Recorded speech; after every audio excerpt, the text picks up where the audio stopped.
Hello and welcome दोस्तों। आज की इस वीडियो में हमारा टॉपिक है बैंक का अर्थ और बैंक के कार्य।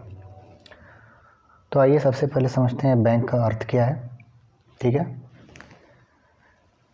बैंक उस वित्तीय संस्था को कहते हैं जो जनता से धनराशि जमा करने और जनता को ऋण देने का काम करता है।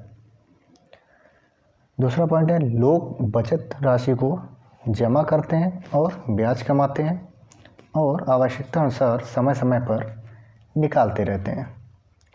तीसरा पॉइंट है, बैंक इस प्रकार जमा से प्राप्त राशि को व्यापारियों और व्यवसायियों को ऋण देकर ब्याज कमाते हैं। चौथा पॉइंट है, आज के समय में कृषि, उद्योग और व्यापार के विकास के लिए बैंक और बैंकिंग व्यवस्था एक अनिवार्य आवश्यकता मानी जाती है। अच्छा, पहले पॉइंट में क्या कह रहा है, बैंक एक वित्तीय संस्था है, ठीक है, जो क्या करती है, जो जनता से धनराशि जमा करती है ना, एक्सेप्टिंग डिपॉजिट। ये क्या करती है, एक्सेप्टिंग डिपॉजिट, आपकी जमा को स्वीकार करती है और साथ ही साथ कह रहा है जनता को ऋण देने का भी काम करती है ना। डिपॉजिट करती है और क्या करती है, लोन देती है, एडवांसिंग लोन। दूसरे पॉइंट में क्या कह रहा है,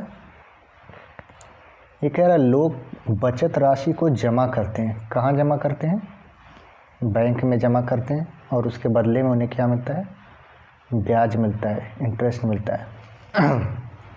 बैंक कैसा काम करता है, आप अपनी जमा राशि को बैंक में क्या करते हैं, जमा करते हैं और बैंक इंटर्न आपको क्या करता है, ब्याज देता है, इंटरेस्ट देता है। किस पर, आपकी बचत पर, है ना। और इंटरेस्ट आपके लिए क्या हो गई, एक इनकम। और क्या कर, आवश्यकता अनुसार आप समय समय पर अपना पैसा निकाल सकते हैं ना। अगर आप डिपॉजिट कर रहे हैं अपना पैसा बैंक में, तो बैंक क्या कह रहा है, आप उस अपने अमाउंट को विथड्रॉ भी कर सकते हैं ना। ऐसा नहीं कि आपने बस जमा कर दिया और आप भूल गए, ठीक है। निकालने की फैसिलिटी देता है, निकासी की सुविधा देता है। फिर कह रहा है बैंक इस प्रकार जमा से प्राप्त राशि को व्यापारियों और व्यवसायियों को ऋण देता है ना। बैंक क्या करता है, लोन देने का भी काम करता है। जो ज़रूरतमंद लोग हैं, बैंक क्या कर रहा है, आपसे डिपॉजिट एक्सेप्ट कर रहा है और जो ज़रूरतमंद है उनको लोन दे रहा है ना। जो बोरोवर्स हैं उनको क्या कर रहा है, बैंक लोन दे रहा है ना। बोरोवर्स को क्या कर रहा है, लोन दे रहा है। तो वही तीसरा पॉइंट यही कह रहा है, बैंक जो भी जमा राशि प्राप्त कर रहा है व्यापारियों व्यवसायी को उनकी ज़रूरत के अनुसार लोन दे रहा है। अच्छा, लोन दे रहा है तो बैंक को भी एक इनकम मिल रही है, किस फॉर्म में, ब्याज के रूप में, यानी इंटरेस्ट के रूप में। ठीक है, 3 पॉइंट क्लियर हो गए हमारे। चौथे पॉइंट में कह रहा है आज के समय में कृषि, उद्योग और व्यापार के विकास के लिए बैंक और बैंकिंग व्यवस्था एक अनिवार्य आवश्यकता मानी जाती है। सही है दोस्तों, किसी भी देश के लिए या किसी इकोनॉमी के लिए जो है बैंकिंग व्यवस्था बहुत ज़रूरी है ना। बैंकिंग व्यवस्था को अर्थव्यवस्था की रीढ़ कहा गया है। ये क्या है, ये बैकबोन है किसकी, इकोनॉमी की, किसी भी देश की इकोनॉमी। किसी भी देश की इकोनॉमी के लिए ये क्या है, बैकबोन है ना। बैंकिंग व्यवस्था के बिना कोई इकोनॉमी सरवाइव नहीं कर पाएगी। तो उसी पॉइंट को कह रहा है, चाहे कृषि हो, चाहे उद्योग हो, चाहे कोई भी व्यापार हो, इकोनॉमी सरवाइव करने के लिए बैंकिंग व्यवस्था का होना ज़रूरी है। ठीक है,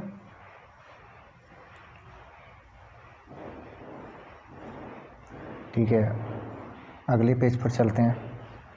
आधुनिक बैंक के कार्य, कौन कौन से कार्य हैं आधुनिक बैंक के, मुख्य कार्य मेन फंक्शन, एजेंसी फंक्शन यानी एजेंसी संबंधी कार्य यानी एज एन एजेंट बैंक कौन कौन से कार्य करता है अपने ग्राहक के लिए, और फिर अन्य कार्य।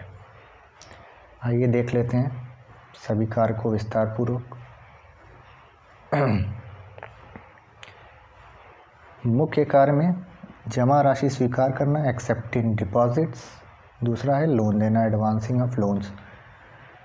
जमा राशि स्वीकार करना, बैंक जनता की जमा को विभिन्न खातों के माध्यम से स्वीकार या जमा करता है। कैसे कैसे, किन किन खातों में? चालू खाता, करेंट अकाउंट, बचत खाता, सेविंग अकाउंट, सावधि जमा खाता, फिक्स डिपॉजिट अकाउंट, आवर्ती जमा खाता, रिकरिंग डिपॉजिट अकाउंट। इसके अलावा भी कुछ अकाउंट्स हैं जिनके माध्यम से बैंक क्या करता है, जनता की जमा को स्वीकार करता है। अच्छा, दूसरा मुख्य कार्य है बैंक का लोन देना, एडवांसिंग ऑफ लोन। बैंक का दूसरा मुख्य कार्य बैंक अपने ग्राहकों को कई तरह के लोन देता है ना। व्यक्तिगत लोन हो गया, पर्सनल लोन, होम लोन हो गया, कृषि लोन हो गया, बैंक ओवरड्राफ्ट एट्सेट्रा एट्सेट्रा। ये सब क्या है? ये सब बैंक क्या है? बैंक से मिलने वाले लोन। ये दो मुख्य कार्य हैं, ठीक है। अब देखते हैं एजेंसी संबंधी क्या क्या कार्य हो सकते हैं बैंक के। कह रहा है धनराशि का हस्तांतरण। बैंक अपने ग्राहकों की जमा की धनराशि को एक स्थान से दूसरे स्थान पर ट्रांसफ़र करता है। कह रहा है चेक, बिल, हुंडी का भुगतान वसूल करना, कलेक्शन फ्रॉम चेक, बिल, हुंडी। बैंक अपने ग्राहकों की तरफ से क्या करता है? चेक के भुगतान को वसूल करने का काम करता है, बिल हो चाहे हुंडी हो, इन सब के भुगतान को वसूल करने का काम करता है। कैसे? एज एन एजेंट, ठीक है। फिर ग्राहक के भुगतान वसूल करना। अगर ग्राहक को किसी तरह का कोई पेमेंट मिल रहा हो, चाहे वो डिविडेंड के रूप में हो, इंटरेस्ट के रूप में हो और किसी फॉर्म में हो, तो उसे वसूल करने का काम कौन करता है? बैंक करता है। किसकी तरफ से? अपने ग्राहकों की तरफ से। अगला है ग्राहकों की ओर से भुगतान करना। बैंक अपने ग्राहकों की तरफ से कई तरह के भुगतान भी कर सकता है, चाहे वो किसी तरह का किराया हो, ठीक है, किसी तरह का इंटरेस्ट पेमेंट हो, LIC प्रीमियम हो, या और भी किसी तरह का भुगतान, बिजली का बिल हो। ये सब भुगतान बैंक अपने ग्राहकों की तरफ से करता है। अंशों और प्रतिभूतियों का क्रय विक्रय, trading of shares and securities. Share trading, securities की ट्रेडिंग भी बैंक के माध्यम से आप कर सकते हैं, है ना। बैंक एज एन एजेंट आपकी तरफ से अंशों और प्रतिभूतियों का क्रय विक्रय कर सकता है। ट्रस्टी और प्रबंधक के रूप में भी कार्य कर सकता है ना। फिर वित्तीय परामर्श, किसी मैटर पर आपको ये बैंक क्या कर सकता है? वित्तीय सलाह दे सकता है। ये थे बैंक के एजेंसी संबंधी कार्य। नेक्स्ट देखते हैं हमारा अन्य कार्य, मतलब मुख्य कार्य और एजेंसी संबंधी कार्य के अलावा कौन से कार्य हैं? अन्य कार्य में लॉकर की फैसिलिटी, जो भी आपके महंगे जेवरात हैं या किसी तरह के कीमती डॉक्यूमेंट्स वगैरह हैं, उनको सेफ आप सुरक्षित रख सकते हैं। कहाँ पर? बैंक में। क्यों? बैंक लॉकर की सुविधा देता है।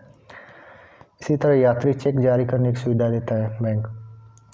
फॉरेन एक्सचेंज मैनेजमेंट यानी विदेशी विनिमय की व्यवस्था करता है, यानी विदेशी मुद्राओं की यानी फॉरेन करेंसी की व्यवस्था करता है आपके लिए।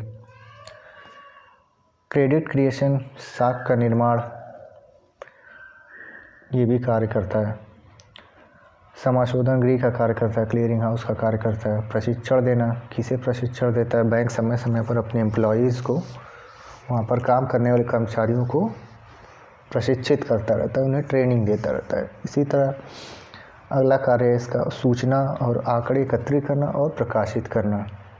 बैंक समय समय पर सूचनाएं और आंकड़े एकत्रित करता है, उन्हें प्रकाशित करता रहता है, ताकि विभिन्न वर्ग समूह उन आंकड़ों को देखकर आर्थिक स्थिति को पता कर पाएँ और अपनी नीतियों का निर्धारण कर सकें।